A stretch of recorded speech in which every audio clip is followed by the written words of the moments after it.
आज की वीडियो में हम क्लास 8 का मैथ पढ़ने वाले हैं। चैप्टर 12 हम स्टार्ट कर रहे हैं। चैप्टर 12 का नाम है ठोस आकारों का चित्रण। इसको हम इंग्लिश में मैपिंग ऑफ सॉलिड शेप्स कहते हैं। मैपिंग का मतलब होता है चित्रण और सॉलिड शेप्स यानी कि ठोस आकार। सॉलिड यानी ठोस, शेप्स यानी कि आकार। तो मैपिंग ऑफ सॉलिड शेप्स, तो इसको हम पढ़ने वाले हैं आज के वीडियो में। कोई भी आकृति दो प्रकार की होती है। पहला होता है द्विविमीय आकृति और दूसरा होता है त्रिविमीय आकृति, जिसको हम 2D और 3D बोलते हैं। मैंने यहाँ पर कॉपी पे भी लिख लिया। देखिए, आकृति दो प्रकार की होती है, 2D आकृति और 3D आकृति। 2D आकृति को ही हम द्विविमीय आकृति बोलते हैं और 3D आकृति को हम त्रिविमीय आकृति बोलते हैं। 2D को हम इंग्लिश में बोलते हैं 2 डायमेंशनल शेप्स और 3D को बोलते हैं 3 डायमेंशनल शेप। 3D का मतलब फुल फॉर्म हो गया ये, 2D और 3D का यहाँ पर फुल फॉर्म हो गया। 2D का फुल फॉर्म 2 डायमेंशनल शेप और 3D का फुल फॉर्म हो गया 3 डायमेंशनल शेप। ठीक है, तो 2D आकृति किस प्रकार की होती है? तो 2D आकृति इस प्रकार की होती है, एकदम समतल होती है। उसमें सिर्फ आपको लंबाई और चौड़ाई दिखाई देगा। ठीक है, जिसको आप कॉपी पे या फिर कहीं बोर्ड पे किसी पेज पे आप आसानी से बना सकते हैं। लेकिन 3D आकृति जो होती है, इसमें लंबाई, चौड़ाई और ऊंचाई, ये तीनों चीज़ होता है। ठीक है, 2D आकृति में लंबाई और चौड़ाई दोनों होगा और 3D में लंबाई भी होगा, चौड़ाई भी होगा और साथ साथ ऊंचाई भी होगा। ये आकृति को हम कॉपी या पेज, बोर्ड वगैरह पे आसानी से बना सकते हैं। और आकृति हमारी होगी जैसे कि माचिस की डिब्बी की आकृति हमने बनाई, क्यूब की आकृति बनाई, तो वो सब क्या है? वो सब 3D आकृति है। इस तरह की आकृति आपको 3D आकृति कहलाएगी और इस तरह की आकृति 2D आकृति। आई होप आपको 2D और 3D में डिफरेंस समझ में आ गया होगा। आपको कुछ और एग्जाम्पल्स वगैरह दिए गए हैं, पहले हम उसको समझते हैं। देखिए, यहाँ पर जो आप देख रहे हैं ये सब 2D आकृति है। रेखाखंड, कोण, आयत, वृत्त, त्रिभुज, चतुर्भुज, ये सब क्या है? ये 2 डायमेंशनल शेप्स हैं। ठीक है, यानी कि ये द्विविमीय आकृति है, जिसको हम पेज पे या फिर किसी कॉपी वगैरह में आसानी से हम बना सकते हैं। अब यहाँ पर देखिए, क्या आप ईंट, डिब्बा जैसे वस्तुओं को कागज पर बना सकते हैं? की आकृति हम बना सकते हैं, लेकिन जैसे हम 2D आकृति को अपनी कॉपी पे आसानी से बना सकते हैं, वैसे उतनी आसानी से हम 3D आकृति को कॉपी वगैरह पे नहीं बना सकते। तो ये यहाँ पर आप ईंट की आकृति देख रहे हैं। ठीक है, अलग अलग तरीके से इसको यहाँ पर रखा गया है ईंट को। ठीक है, जैसे यहाँ पर माचिस की डिब्बी को इस तरह से रखा गया। माचिस की डिब्बी को जब आप सीधे से रखेंगे तो इस प्रकार का दिखेगा, उसी को जब आप पीछे से इसे घुमा के रखेंगे तो इस प्रकार दिखेगा, और जब आप इसको खड़ा करके इस तरह से रखेंगे माचिस की डिब्बी को, तो वो इस प्रकार का शेप दिखेगा। ठीक है, वैसे यहाँ पर और 3D आकृति के चित्र दिए गए हैं। जैसे कि यहाँ पर कार है, कार को अलग अलग तरीके से, ये सामने से दृश्य है, यानी कि सामने से कार ऐसा दिखेगा, ऊपर से ऐसा दिखेगा, पार्ट सब यानी कि ये साइड से इस तरह से दिखेगा। ऐसे ही एक झोपड़ी का चित्र है, जिसका सामने से ऐसा दृश्य दिखेगा, फिर ये पीछे से ऐसा दिखेगा और ऊपर से इस टाइप का दृश्य दिखेगा। 3D आकृति में ये तीनों चीज़ें होती है, फेस, एज एंड वर्टेक्स, यानी कि फलक, किनारा और शीर्ष। यहाँ पर आप ये देख सकते हैं, ये 3D आकृति है और इसमें फलक भी है, किनारा भी है और शीर्ष भी है। फलक, किनारा और शीर्ष यानी कि फेस, एज एंड वर्टेक्स क्या होता है, चलिए हम इसको उदाहरण से समझते हैं। हमने यहाँ पर एक माचिस की डिब्बी ली है और इसी से हम समझेंगे कि इसमें फलक कौन सा है, वर्टेक्स कौन सा है और एज कौन सा है। देखिए, आप यहाँ पर देख सकते हैं, ये जो है, ये सामने का जो आपको दृश्य दिख रहा है, ये सामने वाला जो आपको भाग दिख रहा है, ये फलक है। ठीक है, और ये भी फलक है, 1 2, ये भी फलक है, 1 2 3 और ये 4, ये 5 और ये 6। ठीक है, तो इसमें कितने फलक हैं? इसमें 6 फलक हैं, 1 2 3 और ये 4, ये 5 और ये 6 फलक हैं। हम यहाँ पर लिखते जाते हैं, माचिस की डिब्बी में 6 फलक हैं। अब किनारा कितना है?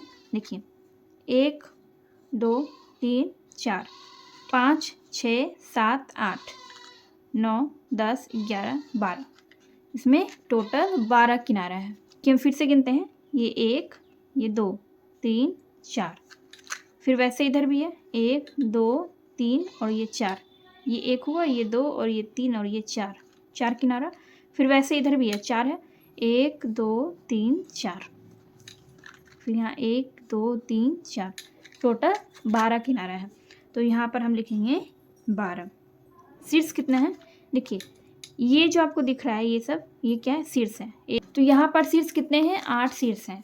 4 शीर्ष इधर है ऊपर और 4 शीर्ष इधर है। तो टोटल 8 शीर्ष हैं। ठीक है, अब ऑयलर सूत्र क्या होता है? ऑयलर सूत्र आपके बुक में दिया गया है। पहले देखिए ऑयलर सूत्र क्या होता है। F प्लस V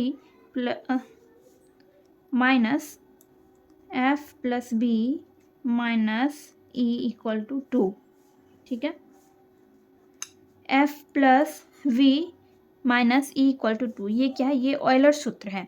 इससे हम क्या करते हैं, इससे हमें ये पता चलता है कि कोई भी शेप है, जैसे कि घनाभ है या फिर माचिस की डिब्बी है, उसका हम शीर्ष, फलक और किनारा ये सब गिन लेंगे। और उसके बाद जैसे इसमें कह रहा है एफ का मतलब हो गया फेस यानी कि फलक, वी यानी वर्टेक्स यानी शीर्ष, और ई यानी कि एज यानी कि किनारा। ठीक है, तो हम इससे ये पता करते हैं कि कोई भी आकृति बहुफलक है या नहीं है। जैसे कि माचिस की डिब्बी में 6 फलक हैं। ठीक है, और शीर्ष कितने हैं? 8 हैं, और एज कितने हैं? 12। अब हम क्या करेंगे कि फलक में शीर्ष को जोड़ देंगे और किनारे को घटा देंगे। शीर्ष और फलक और शीर्ष को जोड़ने पे उसमें किनारा हम घटा देंगे। अगर हमारा 2 आ जाएगा तो हम समझ जाएंगे कि वो बहुफलक है। अगर इस तरह से करने पे, अगर इस सूत्र पे 2 नहीं आता है तो हम ये मान लेंगे कि वो बहुफलक नहीं है। किसी भी आकृति में हमें पता करना है कि वो बहुफलक है या नहीं है, तो इसी सूत्र का हम प्रयोग करेंगे। अगर हमारा 2 आ जाएगा तो वो बहुफलक होगा, और अगर 2 नहीं आएगा तो वो बहुफलक नहीं होगा। ठीक है, और 8 को हम जोड़ेंगे, कितना होगा? 14, और इसमें 12 को हम माइनस कर देंगे तो हमारा 2 आ गया। यानी कि हमारा जो माचिस की डिब्बी जो हमने ली थी उसका शीर्ष, फलक और किनारा जो गिना था, कि हमने जो माचिस की डिब्बी ली थी वो बहुफलक है। ठीक है, तो इस तरह से हम पता करते हैं कि कोई भी आकृति बहुफलक है या नहीं है, और इसी सूत्र को हम ऑयलर सूत्र कहते हैं। F plus V minus E equal to 2, इसको हम कहते हैं ऑयलर सूत्र। ये सूत्र आपके बुक में ही दिया गया है। यहाँ पर आप देख सकते हैं पेज नंबर 212 में यहाँ पर आपको दिया गया है ऑयलर सूत्र। इसमें आपको आपके इसी बुक में, इसी चैप्टर में आपको तरह तरह की आकृतियाँ भी दी गई है कि शंकु कैसा होता है। जैसे कि यहाँ पर आप देख सकते हैं ये शंकु है, ये बेलन है, ये घनाभ है। इस तरह से और भी कई सारे चित्र यहाँ पर दिए गए हैं। ठीक है, जो होता है वो अर्धगोला कैसे बनता है, जैसे कि ये वृत्त है। ठीक है, इसको आप यहाँ से काट देंगे तो ये क्या बन जाएगा? अर्धगोला बन जाएगा। तो इसी तरह से आपको बहुत सारे फिगर यहाँ पर इस चैप्टर में दिए गए हैं आपको समझाने के लिए।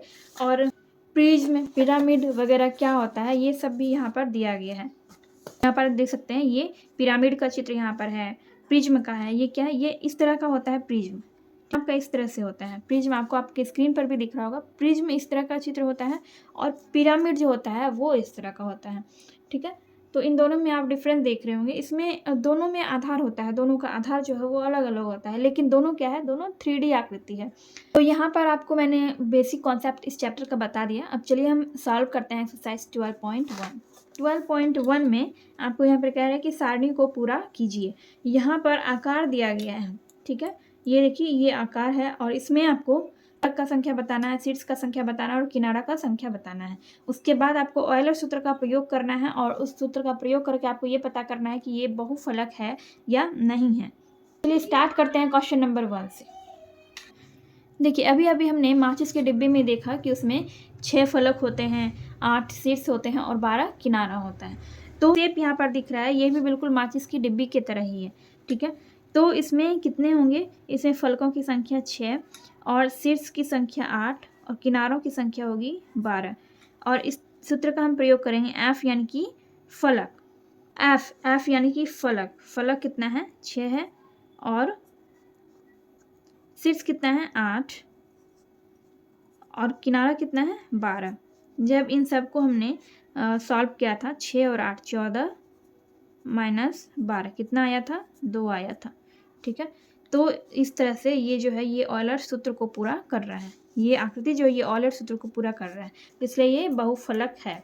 ठीक है, यहाँ पे हम लिखेंगे बहुफलक है, इस तरह से हमने लिख दिया। अब यहाँ पर देखिए ये यहाँ पर षटकोण दिया गया है। ठीक है, इसमें आपको बताना है कि इसमें फलकों की संख्या, शीर्ष की संख्या और किनारों की संख्या कितनी है। तो जब आप षटकोण का फलक का संख्या गिनेंगे तो इसमें 8 फलक होगा। देखिए 1 2 3 4 5 6, 1 2 3 3 इधर है तो 3 उधर भी होगा, 3 3 6 और एक नीचे और एक ऊपर, कितना हो गया 8 हो गया।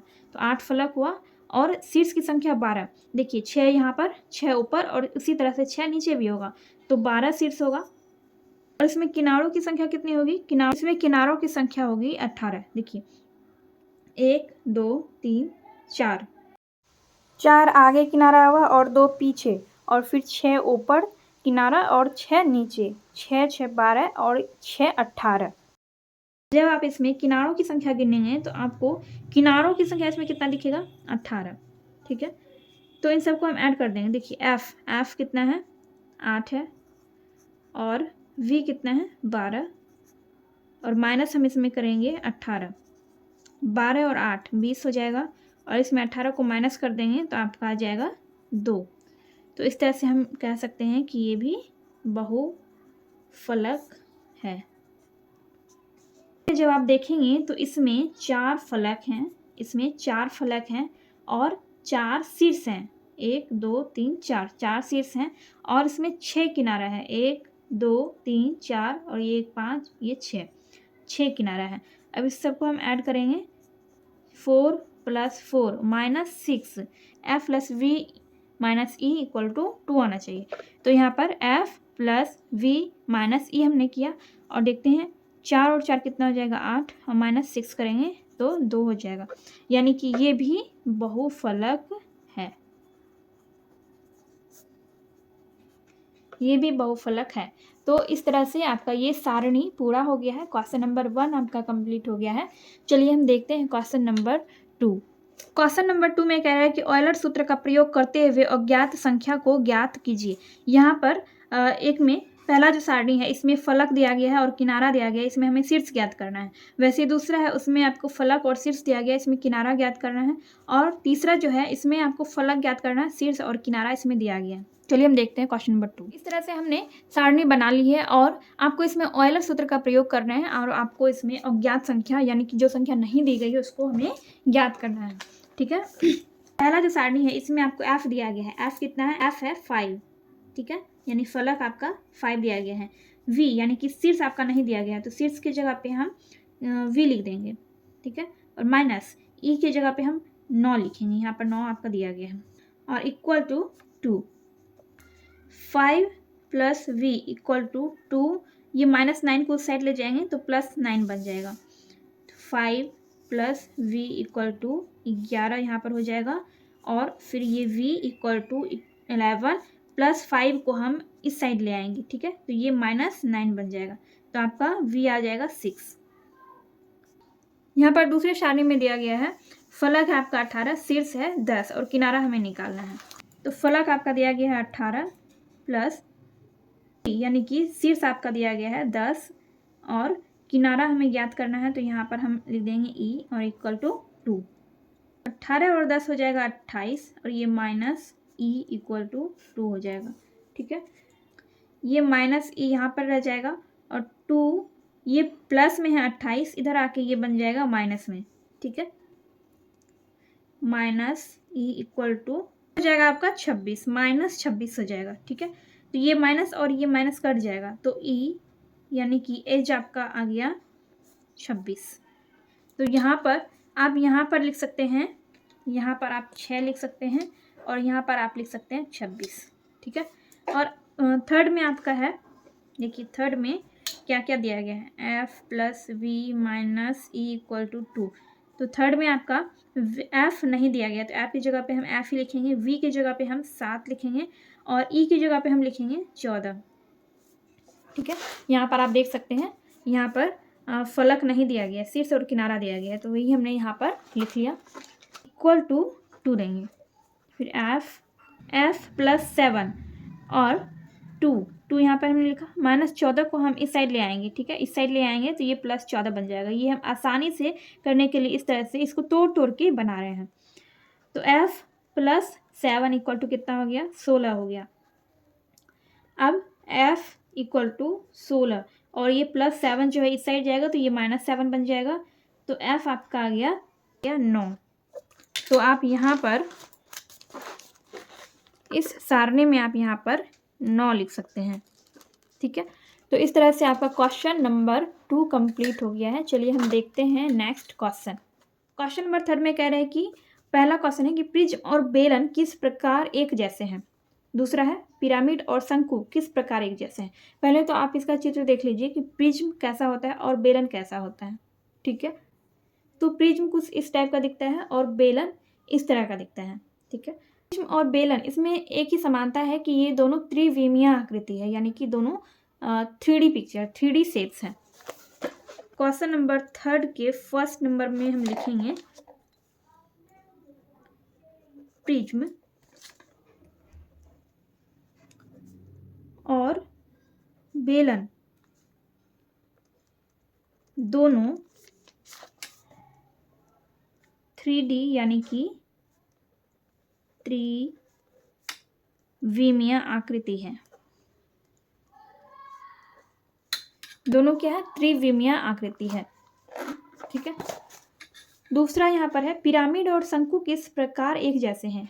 पिरामिड और शंकु इन दोनों का आकार भी अलग अलग होता है और ये दोनों भी त्रिविमीय आकृति है और दोनों में क्या होता है, एक आधार होता है। ठीक है, पिरामिड में भी आप एक आधार देख सकते हैं, जिस तरह से पिरामिड जो होता है ऊपर से इसे नुकीला होता है और नीचे एक आधार होता है। शंकु भी ऊपर से नुकीला होता है और नीचे एक गोलाकार आधार होता है। तो दोनों में एक आधार होता है और दोनों एक त्रिविमीय आकृति है। ये आप अपने आंसर में लिख सकते हैं। 4 नंबर में है क्या किसी बहुफलक के 15 फलक 10 किनारे और 20 शीर्ष हो सकते हैं, कारण दीजिए। तो इसको हम ऑयलर सूत्र से चेक कर लेंगे कि ऐसा बहुफलक हो सकता है या नहीं।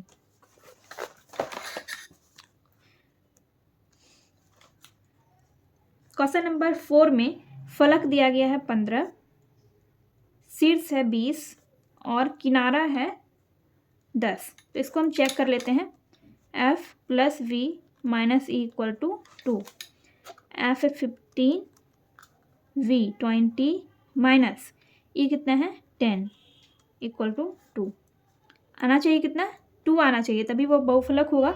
अगर 2 नहीं आएगा, अगर इसको सॉल्व करने पर 2 नहीं आया तो वो बहुफलक नहीं होगा। 15 और 20 कितना हो जाएगा, 35 हो जाएगा और इसमें हम 10 माइनस कर देंगे तो 25 आता है।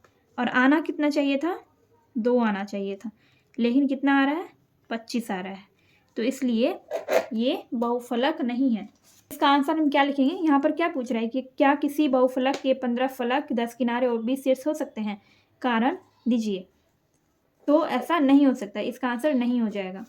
इसका आंसर हम लिखेंगे नहीं, क्योंकि यहाँ पर आप देख सकते हैं को हमने मान लिया LHS और इसको RHS। ठीक है, यानी कि ये लेफ्ट हैंड साइड हो गया और ये राइट हैंड साइड, ये बायां पक्ष और ये दायां पक्ष। तो यहाँ जो सूत्र हम लगा रहे हैं, ये सूत्र जो है इस ऑयलर सूत्र को फॉलो नहीं कर रहा है, यानी कि इस सूत्र का जब हम प्रयोग कर रहे हैं तो 2 हमारा नहीं आ रहा है। यहाँ पर कितना आया, 25 आया, जबकि 2 आना चाहिए था, लेकिन उतना नहीं आया। तो इसलिए ऐसा बहुलक नहीं हो सकता है। तो इसलिए इसका आंसर होगा नहीं, क्योंकि ये ऑयलर सूत्र का पालन नहीं कर रहा है। इस तरह से आपका 4 नंबर भी यहाँ पर कंप्लीट हो गया। और 5 नंबर में दिया हुआ है कि दी हुई वस्तुओं के सामने दृश्य, पार्श्व दृश्य और ऊपर से दृश्य खींचिए।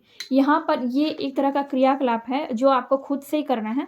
देखिए, ये क्वेश्चन जो आपको खुद से बनाना है, यहाँ पर शंकु दिया गया है, टेबल है, अर्धगोला है, क्यूब है, का जो डाइस होता है वो यहाँ पर दिया गया है, और ये बॉटल है और ये बटखरा है। तो इन सब का आपको सामने का दृश्य बनाना है, साइड का दृश्य बनाना है और ऊपर का दृश्य बनाना है। जैसे देखिए हम इसका बनाते हैं, ये शंकु है। शंकु का जब हम सामने से दृश्य बनाएंगे तो शंकु सामने से भी ऐसा ही दिखेगा, शंकु सामने से भी ऐसा ही दिखेगा, और ये साइड से भी इसी टाइप का दिखेगा। शंकु जो है ये साइड से भी इसी टाइप का दिखेगा। लेकिन जब आप इसका ऊपर से बनाएंगे, ऊपर से जब आप इसका दृश्य बनाएंगे, ये दृश्य जो है कुछ इस टाइप का दिखेगा, इस तरह से गोल दिखेगा जब आप इसको इस तरह से देखेंगे। तो इसी तरह से सबका चित्र बना के दिखाना है।